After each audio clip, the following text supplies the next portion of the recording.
YCP ప్రభుత్వంలో నిరుపయోగంగా ఉన్న 1500 ఎకరాల భూమిని సాగులోకి తెచ్చినట్లు సర్వేపల్లి ఎమ్మెల్యే సోమిరెడ్డి చంద్రమోహన్ రెడ్డి తెలిపారు. నెల్లూరు జిల్లా తోటపల్లి గూడూరు మండలం కోడూరులో సాగులోకి వచ్చిన పొలాలను సోమిరెడ్డి పరిశీలించారు.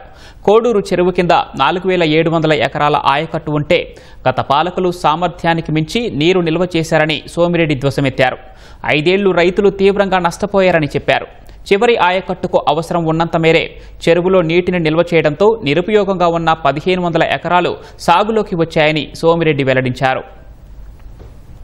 చెరువు కింద ఆయకట్టు 4700 ఎకరాలు, చెరువు పైన దాదాపు 1500 ఎకరాలు. కిందుండే రైతులకు ఇబ్బంది లేకుండా ఒకే పంట వేసుకుంటారు. కానీ లాస్ట్ 5 years బీడు పెట్టించేసి చెరువు నిండా ఫుల్గా నీళ్లు పెట్టేశారు. పేదోళ్ళు, చిన్నోళ్ళు, ఎకరా 2 ఎకరాలు, అరెకరా రైతులు సంవత్సరానికి ఒక పంట.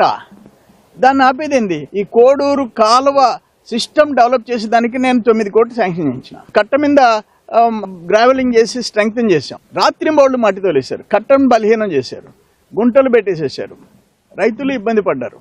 దాన్ని 5 ఏళ్ళు ఎండబెడితే నీకేమొచ్చింది? ఎందుకు నువ్వు ఎమ్మెల్యే? దేనికి నువ్వు మంత్రి?